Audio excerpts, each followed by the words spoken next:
मुलं पण आपलं पाहून शिकत असतात आणि असेच संस्कार घडत असतात. जे संस्कार कयादूच्या पोटामध्ये जो भक्त प्रल्हाद वाढत आहे त्याच्यावर आपोआप घडत गेले. माता कयादू दिवस रात्र नारदांच्या आश्रमामध्ये भगवान नारायणाचा जप श्रवण करायच्या, सत्संग कथा कीर्तन ऐकायच्या आणि त्याचा परिणाम त्या गर्भातल्या बाळावर होत गेला. आणि ज्यावेळी मग माता कयादू यांनी बाळाला जन्म दिलेला आहे आणि त्याचं नाव ठेवलं भक्त प्रल्हाद. सुंदर असं नाव आहे. बोलिये प्रल्हाद महाराज की जय. प्रल्हादाचा जन्म झाल्यावर तिकडे हिरण्यकश्यपची तपश्चर्या पूर्ण झाली आणि हिरण्यकश्यपला त्याच्या तपश्चर्येला प्रसन्न होऊन ब्रह्मदेवाने वरदान मागायला सांगितले. तेव्हा हिरण्यकश्यप म्हणतो, ब्रह्मदेव मी अमर व्हावं असं मला वरदान द्या. ब्रह्मदेवानं सांगितले, हिरण्यकश्यप जे माझ्या हातामध्ये आहे तेच मी देऊ शकतो. तुला अमरत्व देणं माझ्या हातामध्ये नाही, कारण का मी स्वतःच अमर नाही. जो माणूस स्वतः मरणारा आहे तो दुसऱ्याला अमर करू शकतो का? म्हणून हिरण्यकश्यपला सांगितलं दुसरं काहीतरी माग. तेव्हा हिरण्यकश्यपने वरदान मागितले की मला वरदान द्या की तुम्ही निर्माण केलेल्या सृष्टीपैकी कुणाच्याही हातून मला मरण येऊ नये. मला घरात मरण येऊ नये, घराच्या बाहेर मरण येऊ नये, मला आकाशात मरण येऊ नये, पृथ्वी तलावर जमिनीवर मरण येऊ नये, मला दिवसा मरण येऊ नये, मला रात्री मरण येऊ नये, मला कुठल्याही अस्त्राने शस्त्राने मरण येऊ नये, मला 12 महिन्यात कुठल्याच महिन्यात मरण येऊ नये असं वरदान मागितलं. आणि ब्रह्मदेवाने तथास्तु म्हटलं आणि ब्रह्मदेव तिथे अंतर्धान पावले. हिरण्यकश्यप वापस आपल्या नगरीला आला. कयादूला घेऊन आलाय सोबत, प्रल्हादालाही आणलं. आता प्रल्हाद लहान आहे, जोपर्यंत बोलता येत नाही तोपर्यंत हिरण्यकश्यपचा फार जीव जडला आपल्या पोरावर. पण जसं भक्त प्रल्हाद आता थोडं थोडं बोलायला लागले, ना असं म्हणायला लागले, पण तेव्हा समजलं नाही हे काय म्हणतोय. पण नंतर स्पष्ट नारायण नारायण म्हणायला लागले. हिरण्यकश्यपला धक्का बसला की माझं पोरग माझ्या शत्रूचं नाव गातंय. सुरुवातीला अगदी प्रेमाने समजून सांगितलं, प्रल्हाद तू ज्याचं नाव घेतोस तो आपला शत्रू आहे, शत्रूचं नाव घेऊ नकोस. पण प्रल्हाद ऐके ना. प्रल्हादाने देवाचं नाव घ्यायचं बंद करावं म्हणून त्याला राक्षसांच्या शाळेत घातलं, शुक्राचार्यांच्या शाळेत घातलं. पण तिथंही प्रल्हाद काही सुधारला नाही. म्हणजे तो बिघडलेलाच नव्हता, पण हिरण्यकश्यपला वाटायचं की पोरग बिघडले. प्रल्हादाने शेवटपर्यंत नामस्मरण सोडलं नाही. शेवटी हिरण्यकश्यपने प्रल्हादाला मारण्याचाही प्रयत्न केला, अनेक प्रकारे त्याला मारण्याचा प्रयत्न केला. हिरण्यकश्यपने त्याला कालकोठडीमध्ये टाकलं, त्याच्या अंगावर साप सोडले, त्याला विष प्यायला दिलं, हत्तीच्या पायाखाली देण्याचा प्रयत्न केला, उंच कड्यावून टाकून दिले, उकळत्या तेलामध्ये टाकले, अनेक प्रयत्न केले. पण प्रल्हादाला प्रत्येक ठिकाणी देवाने रक्षण केलेलं आहे.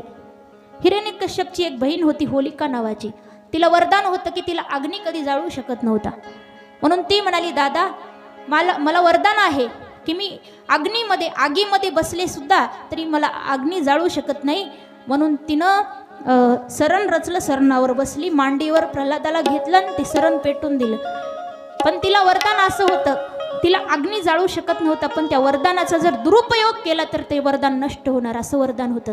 तिनं मासूम असणाऱ्या प्रल्हादाला मारण्यासाठी याचा उपयोग केला म्हणून ते वरदान नष्ट झालं. तिला वरदान होतं अग्नी जाळू शकत नव्हता, पण ती जळून खाक झाली. पण प्रल्हादाला अग्नीने स्पर्श सुद्धा केला नाही. तेव्हापासून आपण होळी साजरी करतो. तर मग अनेक प्रकारे प्रल्हादाला मारण्याचा प्रयत्न केलाय, पण प्रल्हाद मरेना. तेव्हा हिरण्यकश्यपने रागाने विचारलं, प्रल्हाद अरे तू मरत का नाहीस?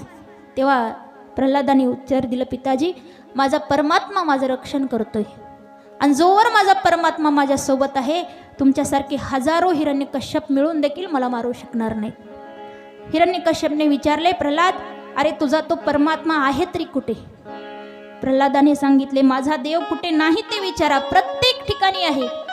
हिरण्यकश्यप म्हणतो, प्रत्येक ठिकाणी म्हणजे कुठं कुठं आहे? या महालात आहे का? या महालाच्या खांबामध्ये आहे का? प्रल्हादाने सांगितलं, हो, ह्या खांबात सुद्धा माझा परमात्मा व्याप्त आहे.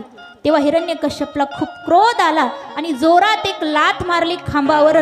खांब धाडकन कोसळला आणि त्या खांबातून अक्राळ विक्राळ असं भगवंताचं स्वरूप बाहेर पडलेलं आहे. आणि तेही स्वरूप असं आहे, मस्तक सिंहाचं आहे, शरीर माणसाचं आहे. म्हणून भगवंताने प्रल्हादाच्या रक्षणासाठी हा अवतार घेतला आणि त्या अवताराचं नाव आहे भगवान नरसिंह. बोले नरसिंह भगवान की जय. नरसिंह भगवान यांनी अवतार घेतलेला आहे आपल्या भक्ताच्या रक्षणासाठी. आणि भगवान नरसिंह खूप क्रोधामध्ये बाहेर आलेले आहेत. क्रोधात बाहेर येऊन त्यांनी हिरण्यकश्यपला दोन्ही हाताने उचलून घेतलेला आहे आणि महालाच्या दारामध्ये चौकटीवर येऊन बसले. त्याने आपल्या मांडीवर हिरण्यकश्यपला घेतलेला आहे. पण हिरण्यकश्यपला अजून देखील अभिमान आहे, घमेंडी आहे की मला वरदान प्राप्त आहे. हिरण्यकश्यप म्हणतो, तू कोण आहेस?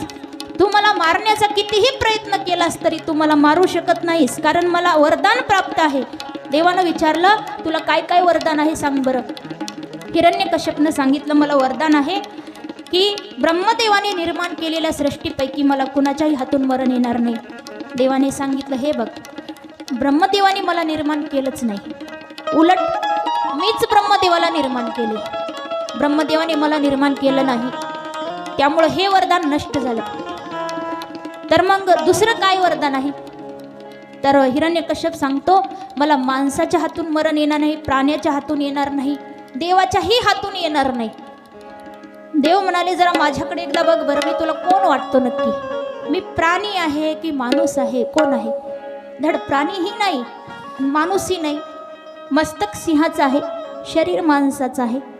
हे सुद्धा वरदान नष्ट झालं. हिरण्यकश्यप म्हणाला, मला वरदान आहे, मला घरातही मरण येणार नाही आणि घराच्या बाहेर सुद्धा येणार नाही. देव म्हणाले, मी आता घरात सुद्धा नाही, घराच्या बाहेर सुद्धा नाही, दोन्हीच्या मध्ये उंबऱ्यावर बसलेलो आहे, चौकटीवर. उंबरा म्हणतो ना त्याला आपण. घराच्या बाहेर सुद्धा नाही, आत सुद्धा नाही, मध्यभागी उंबऱ्यावर बसलेलो आहे. हे सुद्धा वरदान नष्ट. तो म्हणाला, मला अजून एक वरदान आहे, मला आकाशातही मरण येणार नाही आणि जमिनीवरही येणार नाही. देव म्हणाले, तू आता आकाशात सुद्धा नाहीस, खाली जमिनीवर सुद्धा नाही, दोन्हीच्या मध्ये म्हणजे माझ्या मांडीवर तुला घेतलंय मी. यासाठी हे सुद्धा वरदान नष्ट झालं. हिरण्यकश्यप म्हणाला, तरी अजून वरदान शिल्लक आहेत. मला वरदान आहे, मी दिवसाही मरू शकत नाही, रात्री सुद्धा मरू शकत नाही. देवानं सांगितलं, आत्ता दिवस सुद्धा नाही, रात्र सुद्धा नाही, संध्याकाळचा टाईम आहे, त्यामुळं हे सुद्धा वरदान नष्ट झालं. तो म्हणाला, मला अजून एक वरदान आहे, ते म्हणजे कुठल्याही शस्त्राने अस्त्राने मला मरण येणार नाही. देवाने आपल्या हाताचे बोटाचे लांब लांब नख दाखवले, सांगितलं, हे जे नख आहेत ना, स्पेशल तुला मारण्यासाठी वाढवलेत मी, आणि हे नख एवढे धारधार आहेत की एखादं हत्यार सुद्धा एवढं तीक्ष्ण नसेल. या नखांनी मी तुला फाडून टाकणार या नखांनी, त्यामुळं हे सुद्धा तुझं वरदान नष्ट झालं. हिरण्यकश्यप म्हणाला, तरीही तू मला मारू शकत नाहीस, कारण का, मला एक असं वरदान आहे की 12 महिन्यात मला कधीच मरण येणार नाही.